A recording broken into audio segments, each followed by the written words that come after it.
Hello, everyone, and welcome to this panel discussion, Being the Rainbow, Practical Allyship for LGBTQ plus inclusion at work and in life, as part of the Safer to Be Me Summit. I am Bex Maxwell Warrior. I use they, she pronouns. I'm a white person with orange and black hair and blue glasses with a black and blue striped top on today. And as a proud Science Alliance steering team member, it is my pleasure to welcome you to this event today. If you haven't heard of the Proud Science Alliance before, we're a collective of healthcare and life sciences sector LGBTQI plus networks who are working together to try and raise the bar on LGBTQ plus inclusion within their organisations and the sector as a whole. And we do this by sharing good practice and collectively sponsoring programming design so that we can achieve more together than we could individually, which leads us beautifully onto why we're here today, and that's to talk about allyship in support of the Safer to Be Me Summit. If you haven't heard of the Safer to Be Me Summit or you're joining today as part of the Proud Science Alliance, the Safer to Be Me Summit is a week-long event being hosted in Newcastle, UK and virtually online. There's a number of events taking place across the region in support of LGBTQ plus inclusion and culminates at the end of this week in a 2-day face-to-face conference in Gateshead. At the end of the week as well, they will sign the Newcastle Declaration, which is a declaration that's going to be signed by multiple businesses, individuals, global leaders, that is basically enshrining LGBTQ plus inclusion into everything that we do and really putting a spotlight onto that. So if you haven't heard of the Safer to Be Me Summit, I encourage you to have a look online, have a look at some of the events. Some of them are virtual and you will be able to attend. And I believe the Newcastle Declaration, which will be signed on Friday, will also, after that date, be able to sign online as well. So before our brilliant panel introduce themselves, just a couple of pieces of housekeeping. You can turn on closed captions today. So to do this, you can visit More Actions in Teams, which may appear as 3 dots. Navigate to Language and Speech, and then turn on live captions. You'll also be prompted possibly to select a language too. This is a completely safe space where you can ask what you need to understand the content. You can use the chat feature, or we hope to have time for questions at the end of our discussion when you'll be able to come off mute. Until then, we ask that viewers remain muted to ensure the viewing experience for all people. The discussion today centres around allyship and lived experiences. If at any point the topic of conversation hits too close to home, please feel free to step away, no questions asked. Your well-being is vital. And with that, it's time to have introductions from our panel. I'm going to hand over to Beth first. Welcome, Beth. Hello, I'm Beth Taylor. My pronouns are she, her. I live in the United States in a town called Richmond, which is about 100 kilometers south of Washington, D.C. And I am a scientist, and what I do is materials characterization. So I basically test all kinds of raw materials, powders, liquids, semi-solids, to see, to basically put numbers to their physical characteristics. Thanks, Beth. Thank you for joining us. And Jane. Hello. So my name is Jane Finch. My pronouns are she, her. I am a diversity and inclusion consultant, although I was a scientist once. And I have my own company called Time for Inclusion. I am a white woman with dark, I like to say wavy rather than messy hair, glasses, and today I'm wearing a purple jumper. Thank you both for joining us and welcome. I do appreciate you taking the time to discuss such an important topic with me. Obviously, we're here today to discuss allyship, and I have a number of questions for you. And I'm hoping the audience may have some questions too, but I shall get started. Being an ally often requires making a choice to stand up for marginalised individuals. What ignited your journey to become an ally, and how does your own identity influence your approach to allyship? Shall I go first?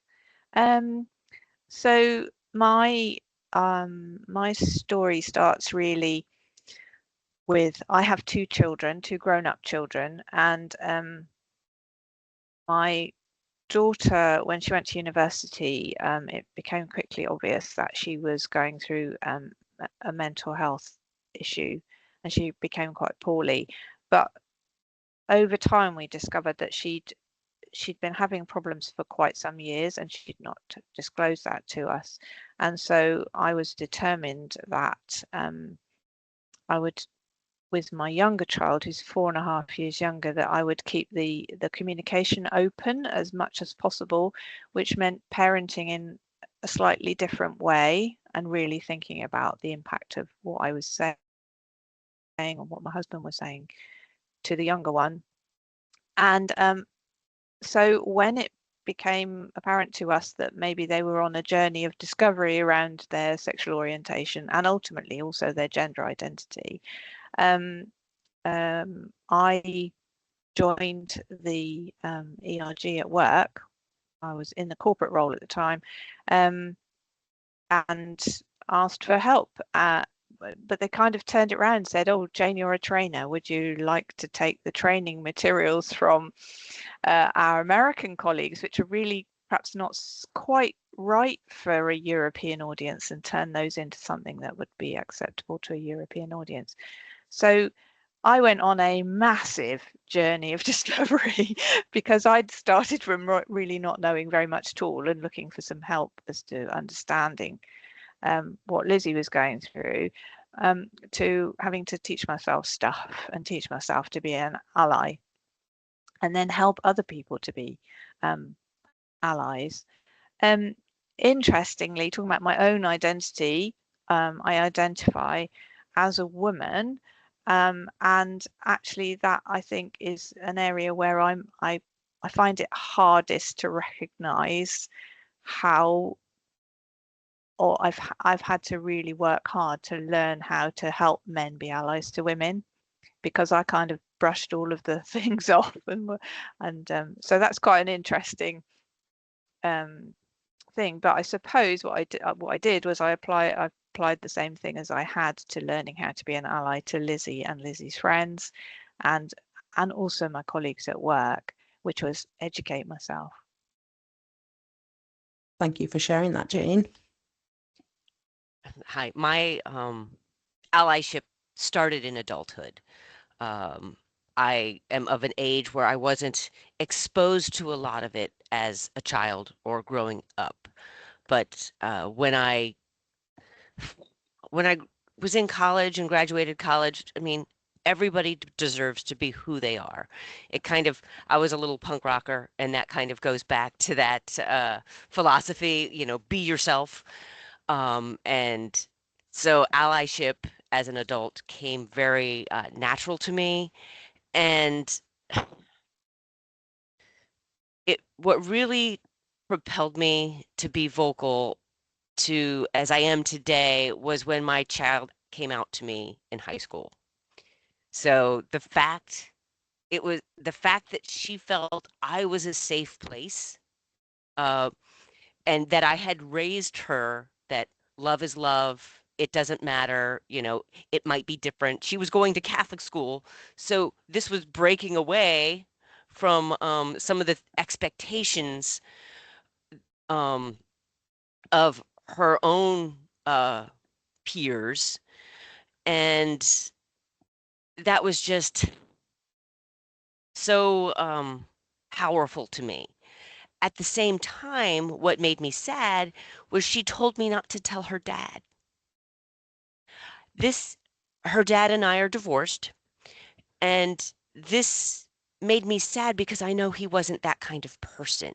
But he, I guess in his family, hadn't had the same kind of openness to discussion of basically biological variability. We all have biological variability. It's natural. There's nothing wrong with it. I'm a scientist, I said, so this is how I approached it. And this experience really underscored to me the importance of having allies in your life and people who validate who you are on the outside and the inside. And, I just took it from there. Thank you both for sharing that. I think something that's resonated with me with what you've both said is that you've both come into allyship in different ways, but are still connected in a similar way in that you've had children that have come out to you. And as well, to touch as well on your point, Beth, about that sadness of not being able to tell other people, it's fear-based, right? When you come out as anything, there is a level of fear because you're used to what you're seeing around you, and it shapes the way that you think someone will react, and your brain automatically goes to, this is not going to be a good conversation to have. So I remember having that conversation with my mum and being like, don't tell my dad. Whatever you do, don't tell my dad. So yeah, it's interesting because I'm now learning for this first time, really, that may have caused my parents sadness to think, well, I can't reach out. But there is power in that allyship, and recognizing when it is the right time to say. And something that I always say is it's an individual's journey. It's for them to be able to say when they're comfortable for it to be shared. So it's powerful to hear that you were able to support even though it caused you that discomfort and that sadness. So thank you both for sharing that. As you both shared, allyship is a journey. It's not something that you solidify overnight. It's a learning journey. It's something that you have to grow into over time, especially as you educate yourself, become more educated. But have you ever faced a time where you made a mistake as an ally? And if so, what did you learn and how has it shaped your allyship?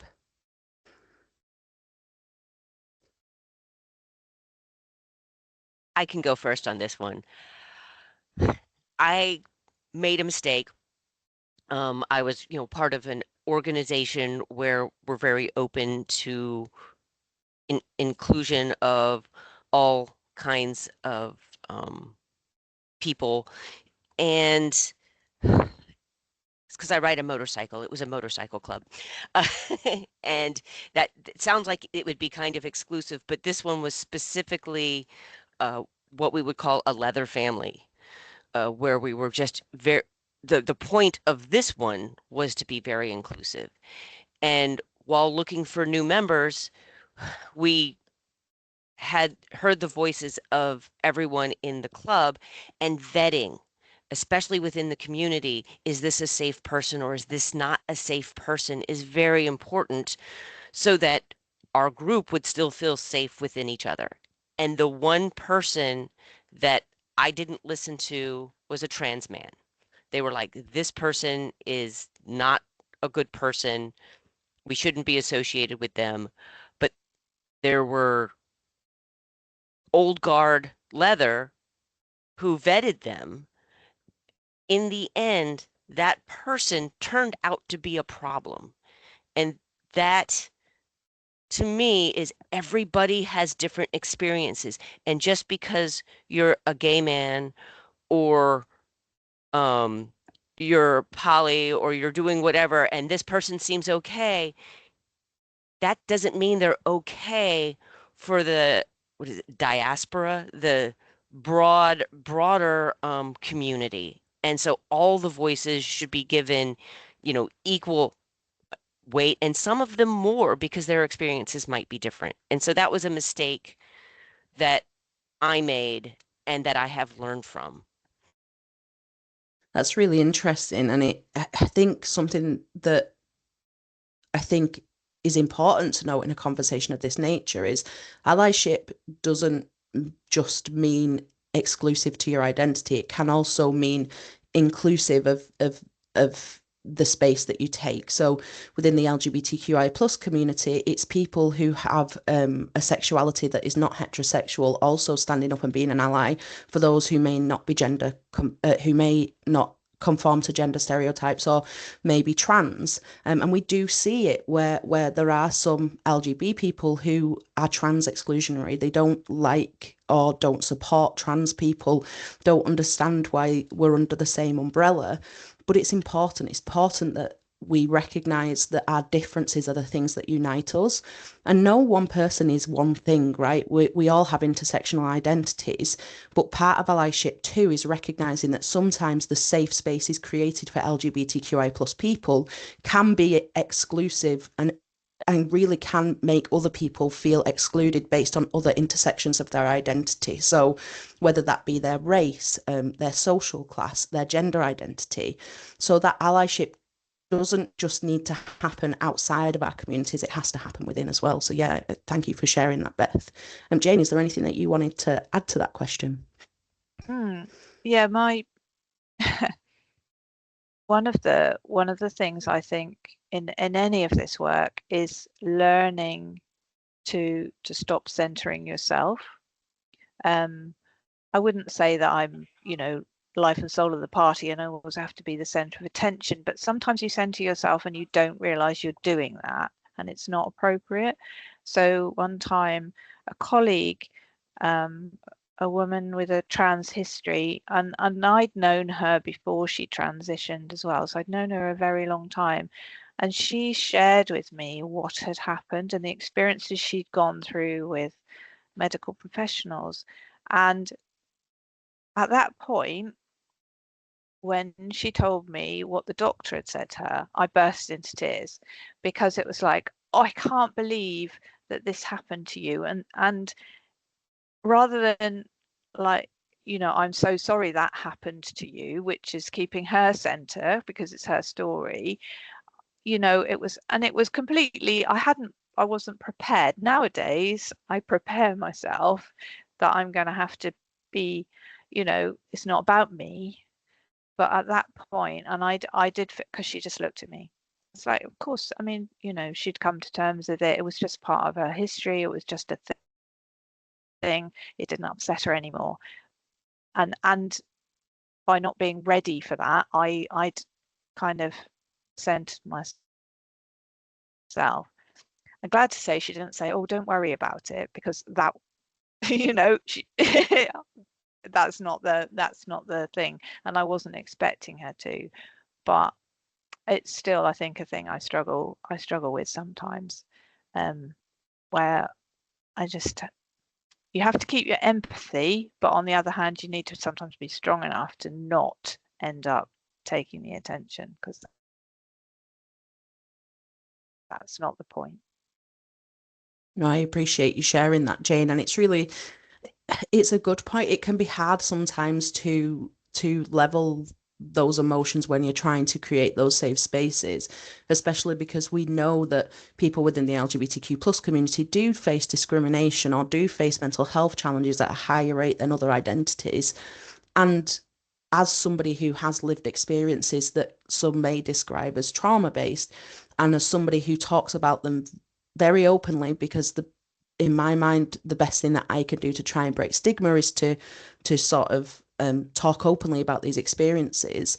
I also recognize that to me, it's just something I've experienced and I've dealt with, but to other people, it can be shocking and it can be disheartening. And it's, how can you be an ally in those situations where actually you're somewhat appalled, or you're really upset, or you're really angry? And I think you've touched on it beautifully there. It's about ensuring the person who is speaking to you is okay, centering it on them. And if you do get upset, saying, I apologize, and being aware of your own emotions and what that can bring up in the other person as well. So thank you for sharing that, Jane.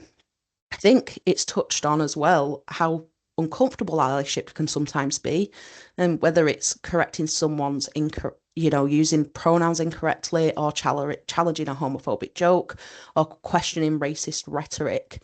Do you have any advice to those who may find the discomfort of allyship challenging? It's tricky, isn't it? Because I mean, particularly if you're not somebody to speak up, it's a hard thing to get. But I think practice and also practicing to a certain extent, thinking to yourself, what might come up and how would I deal with that? So it's like rehearsing. I've done allyship workshops, and there's that sort of rehearsing how you might deal with certain things. And also forgive yourself when you get it wrong, because sometimes you will. I've got very good at correcting people when they use the wrong pronouns, because it happens because of Lizzie, when people use Lizzie's pronouns incorrectly. So I kind of do that regularly. And my mum is 82, so I get lots of practice. Bless her, she does try, but she gets it wrong 50% of the time. So but something like, for example, tackling racism or something like that, sometimes it catches you off guard, and it's a bit of a goldfish moment. Yeah, thank you for sharing that, Jane. How about you, Beth? Oh, you're muted.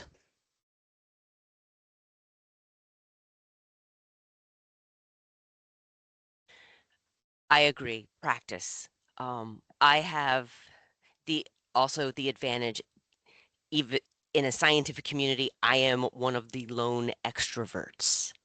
So I use this power for good. I speak up. I also, even I'm a leader here, so when I onboard new employees, I I choose education, rather than any other thing.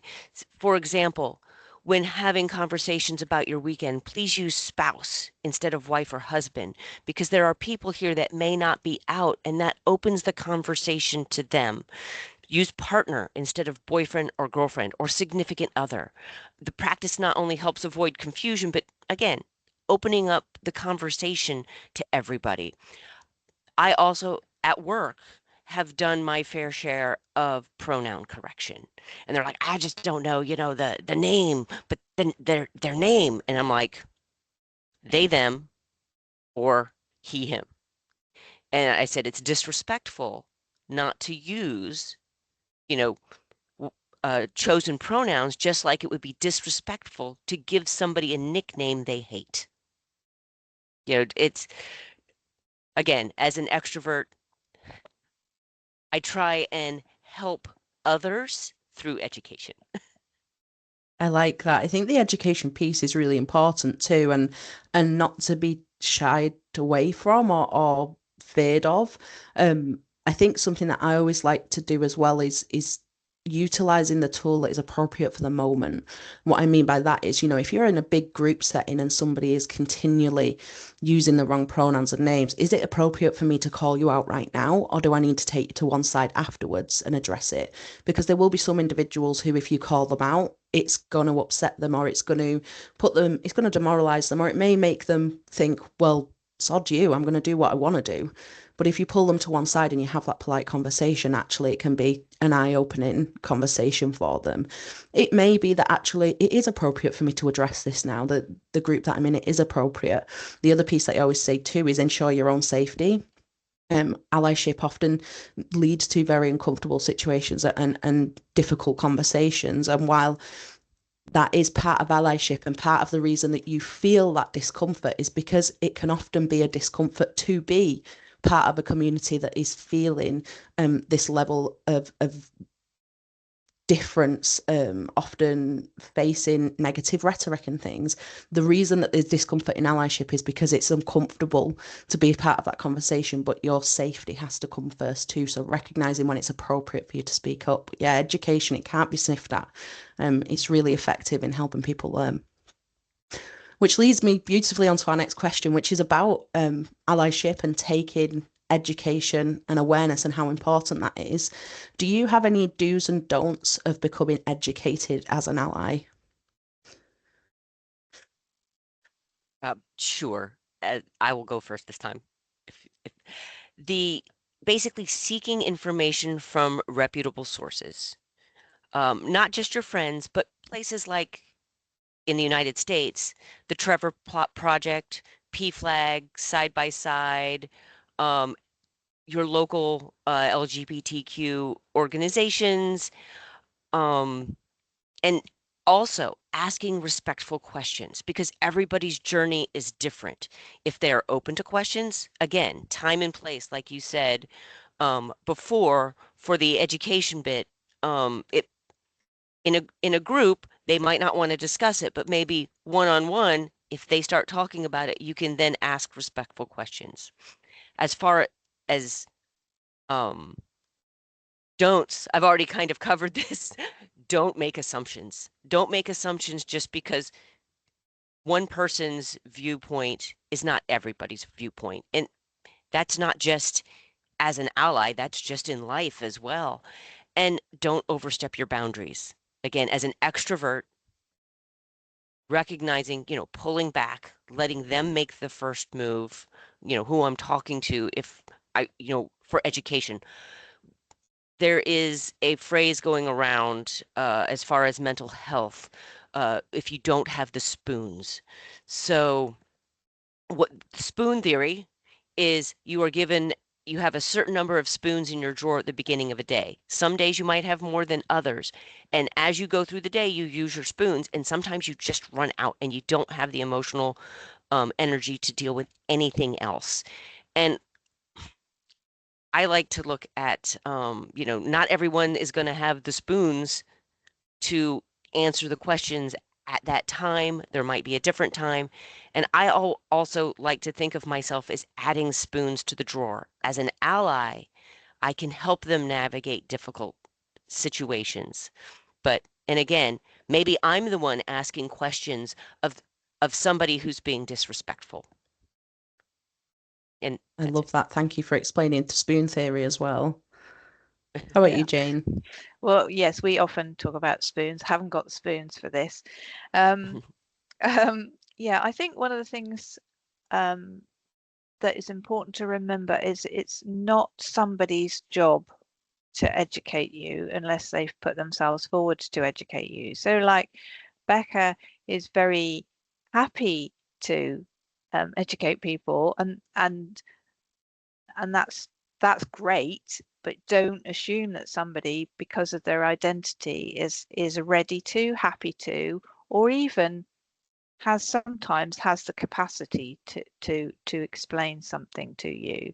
And I think the point that Beth made about everybody's different, all of those experiences you've had in your life and all the aspects of your identity make your experiences different from other people's. So we've talked, Becca, before about how neurodivergence is much more prevalent within the community. And so those experiences can strongly overlap. The mental health things can strongly overlap. So,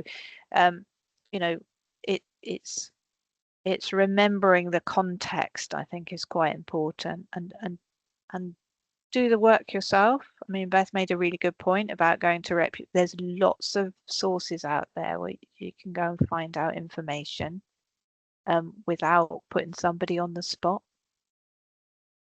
Yeah, I love that. I think you both touched on it really well, in that, like, not relying on individuals who are marginalized to be your education source, but going out and doing the work yourself is hugely impactful. So yeah, I appreciate you both sharing, and there's a lot of love spoon chat in the spoon theory in the chat as well. I think it's resonated with quite a few people, and you're exactly right. There are some times where people can give all and can come and do talks of this nature, and there are times when they cannot. So being aware of that and what others are going through is important too. So my next question, we're living at a time where negative rhetoric and hatred is impacting many marginalised communities, and due to the intersectional nature of our identities, some people are experiencing discrimination for multiple facets of their identity. How can allies respond to the complexity of intersectional identities and the unique challenges this brings about? I think it's really important. So I've often said to people that once I saw injustice within one community, it really opened my eyes to what other people experienced in other areas. And I think, don't just think about yourself as an ally to the LGBT community, because you can't be a proper ally to that community unless you understand all of those other things. So if you identify as a man, do you understand how you can be an ally to women? Do you really understand what somebody with a physical disability is going through in the world and how you can be an ally to them? Do you understand about racism and systemic racism and how cultural issues can overlap? So there's a lot that you can do to expand your allyship, to mean that the person in front of you can think, right, okay, so they're going to have layers of experience here that maybe I don't understand, and I need to be sensitive to that. And I think you referenced, Becca, trauma informed. I think that's an important aspect to remembering, that people may have been through things and that you need to be a bit careful, like you did at the beginning. You said if you need to step away because somebody says something. Lizzie went to an event and came back and said, I couldn't believe this person did this. They said, oh, I used to be like this, and then explained in detail how they were discriminatory against their LGBT colleagues, and did this in front of a room of LGBT people. And Lizzie said, why did they do that? They're potentially traumatizing these people who couldn't get away. So I think remembering that is quite important. Thank you. Thank you for sharing. How about you, Beth? That was very, very well said. Do I have anything to add? Oh, the only thing I could add is even within the LGBTQ community, as you stated, there can be discrimination even within the community. And I just try and stress we're all in this together. Our Pride ERG at work here in Richmond, one of the things that we did at the beginning of the year, because this has been a very scary year for a lot of people in the United States, is we started having a monthly lunch, unscripted, unrecorded, just to gather, to share knowledge, resources, to share experiences. And then the one of the co-leads of the Pride ERG said, let's take this lunch further and meet with all of the other ERGs. So we've met with the women's group, the Mosaic group, which is for Black and Brown communities, the Asia Pacific group, and basically shared our stories again and to be stronger together. And that's educated me. So, thinking of the other perspectives, learning the other perspectives in a safe space. Again, that's all I could add is be aware of discrimination within the group, and as Jane said, be aware of the perspectives of other groups. No, thank you both for sharing that. I think you touched on it well, and something that I think can't be ignored is this idea that we're not just one thing. Like you've both touched on there, made up of multiple different facets of our identity. And I'd encourage you, if you're part of an ERG in your organisation, I would encourage you to collaborate with the other ERGs, because there will be individuals who identify as LGBTQ plus who fit into other ERGs as well. And it can be powerful. It can be really powerful having those open dialogues and open communication, and even things such as we have at my workplace a women's empowerment network, and we had a conversation recently about rhetoric around talking about things like menopause and women's health, because there are some people who don't identify as a woman who will experience things that are traditionally described as women's health issues. How can we change that rhetoric? How can we be more inclusive in that language? So yeah, utilizing the resources that you have around them and opening those lines of communication are really important. You've both talked about before ways in which you show your allyship, but I'm just wondering if you've been able to use your own privilege and power to amplify the voices of marginalised communities before, and what steps you took to do this.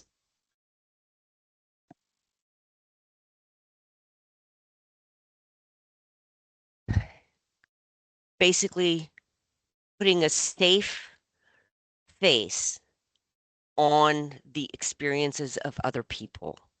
Again, sharing my spoons. I explain the differences.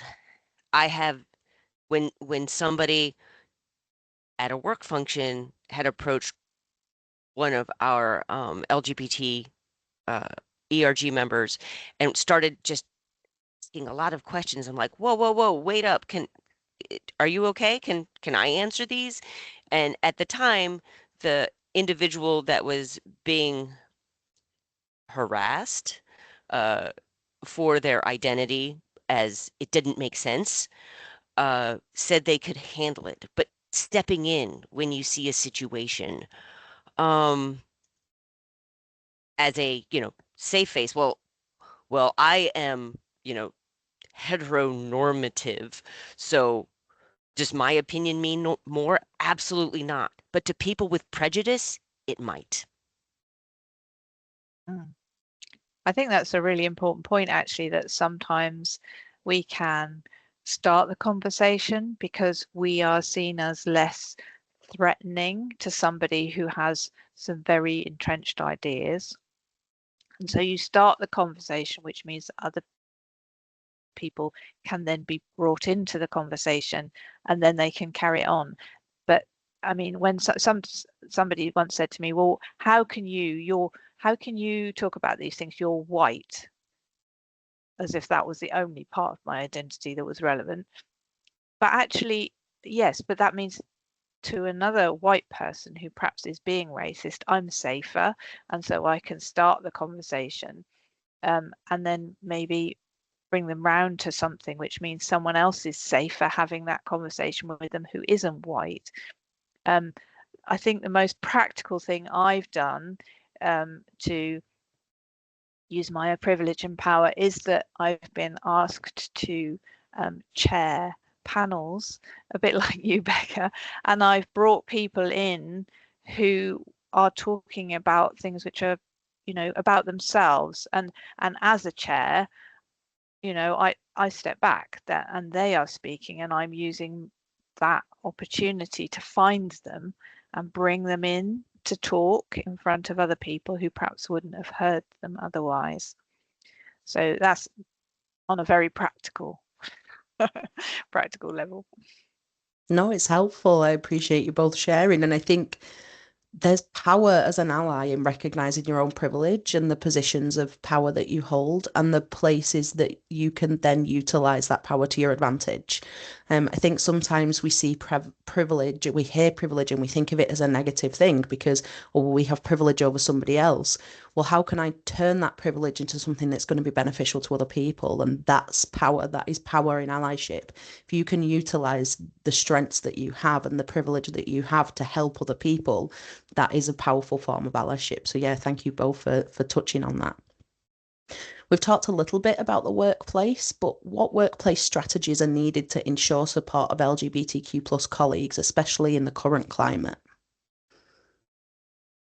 I think Beth gave a lovely example just then. I think it is really important that there are support networks, and whether work is big enough to create a whole ERG or whether you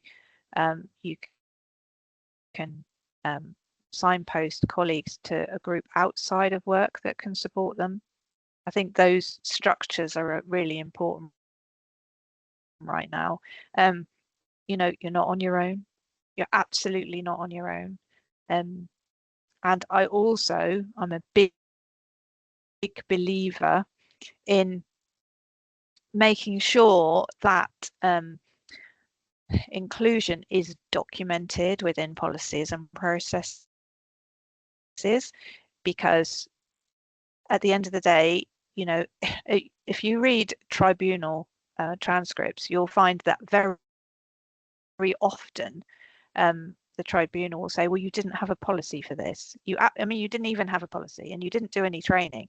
So you really need structure in there as well, and not relying all the time on volunteers. And I'm very passionate about that because at one point I was a volunteer and there was no structure. So it's hard work. I agree completely. It needs to be in policies. Unfortunately, with the climate in the United States right now, those policies are being stripped. That is the fact. They're being stripped. ERGs are being canceled. There was a Pride festival for Pride Month in September locally, and I had seen some ERGs renamed like employee social meetings or whatever, but they have to change the names. I hope we can get whatever is stripped from the policies back in, because without them, you have no leverage over your employer for discrimination. They can do what they want. Yeah, I think it's very powerful. Being aware as well of what policies your work has in place, and then advocating for change too. Does your workplace have a trans inclusion policy? Does that trans inclusion policy include details on how somebody can come out in the workplace? And it's complicated, right? You need to change your name on IT systems and change names in other systems, and ensuring dead names are not appearing in places where they shouldn't, or those who other people are not seeing the wrong name on systems. Is there something detailed somewhere that gives advice, not just to a trans individual who is going to be finding it challenging to come out in the workplace for the first time, but for those who need to support them? So line managers, supervisors, anybody really who is in a position to support an individual coming out in the workplace. Something else that there's been a lot of talk about recently is, if your business offers healthcare as a benefit, does it include trans inclusive healthcare? And if not, can that be advocated for? And there are ways that you can advocate. Something that I know recently happened with a business I was communicating with was they made a case for it. They wrote down all of the data in how long it takes to access trans inclusive healthcare in the UK. They wrote down wait times and how long it takes to access help, and then went to their business and said, is this a conversation we can have? How can we help these individuals? So being aware of what is available in your workplace, being a voice for action, and also recognizing too that if you work for a global business, it can very much be dependent on the areas that you serve and the place that your business is. So are there individuals in other parts of the world that need your support right now as an ally? So yeah, thank you both for touching on that. Policy is huge, and we are seeing sadly it being revoked as things change, especially in the US. But if policy isn't something that we can help right now, are there other ways that we can help as an ally? So yeah, I appreciate you both sharing. I have one last specific question, and then I'm going to hand over to some audience questions. But my last question is, what specific concrete actions can allies take in daily life or the workplace to promote inclusion and challenge injustice? Well, I try my best. I'm not always perfect, but what I would summarize is what I try to do is be a safe space, be an advocate for others, educate continuously, use my power of, you know, perception to educate. And that also includes normalizing conversations. So there's nothing, again, biological variability. There's nothing, wrong with being different. We're all different. And then challenge injustice. When I see it, when you see something, say something, and then follow up with do something if that doesn't work. Thank you. I think there are lots of little things you can do. I'm very much of the mind that society can be overly gendered, and I do my best to talk to people about this and to try and reduce how people talk about gender in a sort of, well, that's a particularly with older people, whether it's sort of like that's a woman's job, and those kinds of so I hesitate to use the term degender, but to try and, like, everybody's different, and it may be that this person wants to do things in this way, and it's got nothing to do with how you may perceive their biological sex, for example. But some of the sort of really specific practical things we've done as a family between us are things like, if you go into, we went into the Science Museum, saw a science display, and there was something in there that frankly you would consider now to be transphobic, and we went to the desk and said, look, this is why we think this is not appropriate. And we do know, because they told us later, that they did actually take the thing out and they sorted it out later on. But, you know, forms that ask you for information that, frankly, where's the value in the information? You're just kind of pushing me into a box, and you don't need to, for what this is for. And also, you know, taking that holistic view again, actually, why are you parking on the pavement? So that my neighbour, or even this person who isn't actually a neighbour, but I know lives locally and uses a little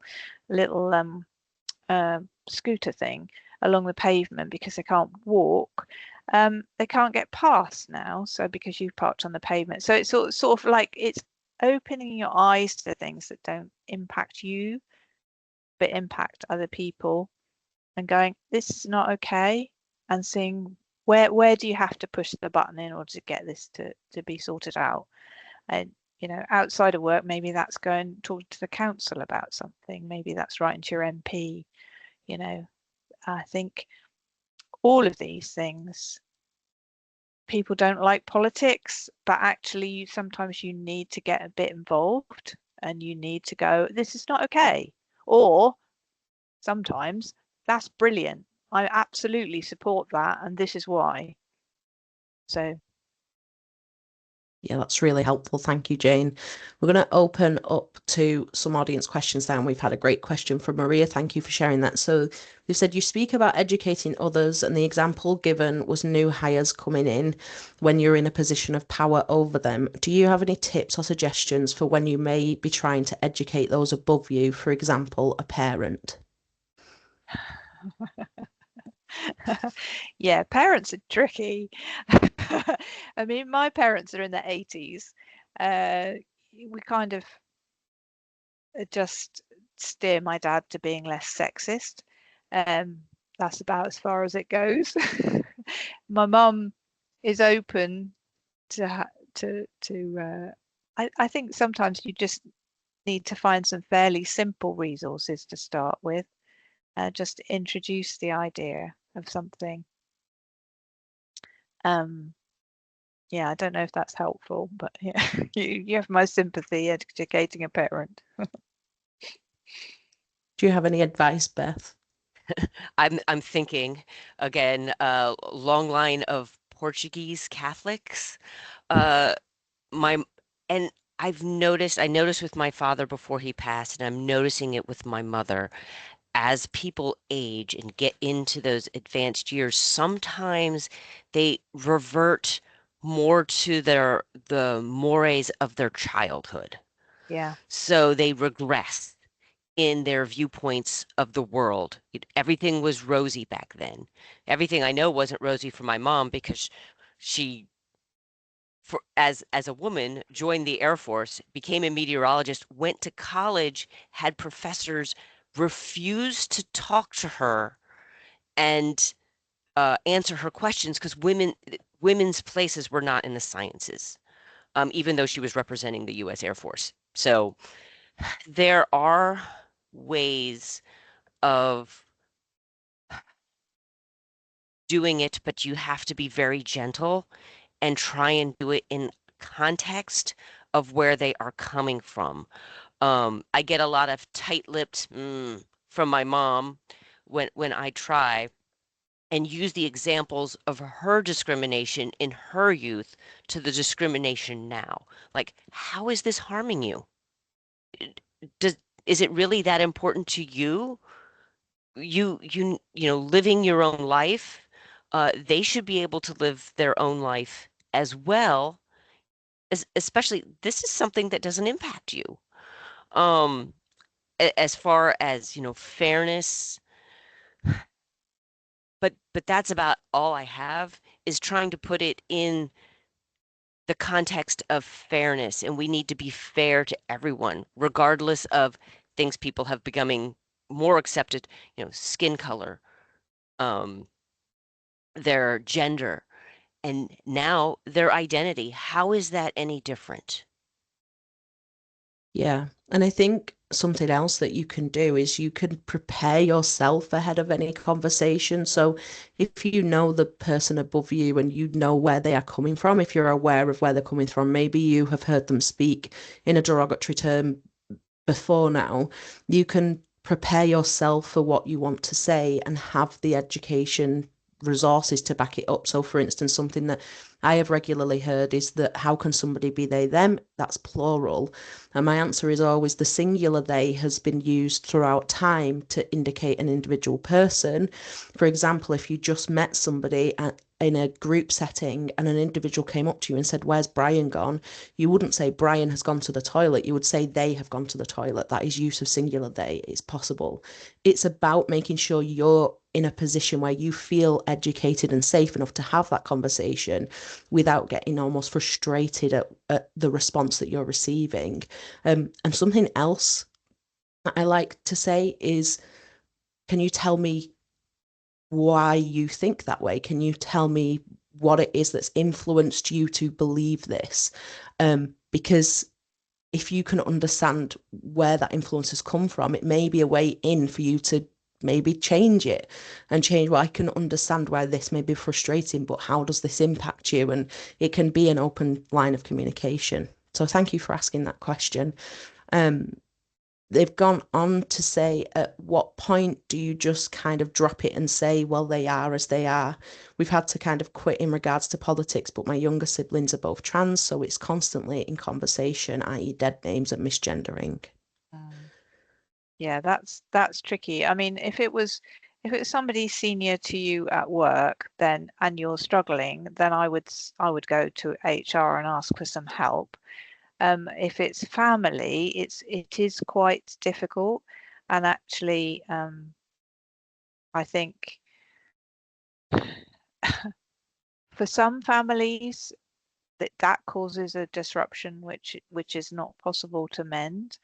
I know that my friend at work who transitioned, I'm just trying to think, she transitioned 30 years ago now. When her father died, he was still using the wrong pronouns for her, and she would laugh it off, but it can't have been nice for her. And you know, I think it's a horrible thing to say, but sometimes you're going to make a decision between, can I sit with the discomfort, or am I going to take myself out of this situation? So I have an ongoing issue with my father-in-law, who is racist. And I work so hard to steer the conversation so that it doesn't come up and we don't end up having a row. My children say, "I can't believe you do this. How you do this, mummy, how you steer this conversation." But I'm like, I'm not having you say these things to me, so I'm going to make sure that it doesn't come up. But when you're talking about dead naming, I think that's a lot more difficult. Yeah. We talk a lot about biological versus found families, and that Yeah. there's a difference. And it's very important to have that safe space. And yes, you have biological families who may be stubborn. And again, you may need to make the choice to focus on your found family instead, to create those safe spaces for kids, your friends, those that could be your new family. And it's sad, but unfortunately not everybody can be helped Yeah, or and educated. yeah, there is power in having those found people, and I think Jane touched on it as well, that you have to make a decision about whether you are comfortable sitting with the discomfort, or this is something that you need to take yourself away from. And for some people, it's not as simple as making a decision. Your family is ingrained into you, and you're taught that your family is for life and is something that you should be connecting with. But you also deserve respect and you deserve to be treated fairly. And it's about what do I need to do to protect myself in this situation? So as an ally, what can I do to protect my loved ones, my siblings? And it can be being that voice of reason. It can be standing up for them, and it can be saying this is not appropriate, and when, you know, please refer to them. So yeah, I appreciate that. And they've come back and said thank you for sharing your thoughts. Somebody else, Mindy, has shared in the chat as well. When my child came out, we used books for education, so for us and our parents, and also got parents together with other parents. So in the US, that could be PFLAG. Having an LGBTQ plus parent and family networks at work where parents can also connect is helpful. And for leaders at company, for somebody who is above you, getting another leader who is supportive to get and who is supportive to get them to go to an ally event with them and have education. They've also said storytelling of folks thriving is powerful, and that is so true. Hearing about queer joy and how individuals are thriving can be as powerful as also hearing those facets of discrimination too. We're just coming to the end of our session now, so I just want to take a moment to thank Jane and Beth for their time and for having this conversation. You know, we touched on it, talking about allyship can be challenging at times, but I appreciate your openness, your willingness to share, and also your allyship. It does mean a lot. It is very powerful, and being able to have this conversation with you both, you know, it warms the heart. So I really do appreciate it. And thank you all for coming as well and being part of this conversation, for listening, for your questions. If there were any questions that you wanted to ask and you didn't have time, please reach out to the Proud Science Alliance. You're welcome to connect with us on socials. And if you have time this week, check in and have a look at the Safer to Be Me Summit. Have a look out for the Newcastle Declaration. And I hope that you all have a great rest of your week. Thank you for your time, everybody. Thank you, Becca. Have a great day.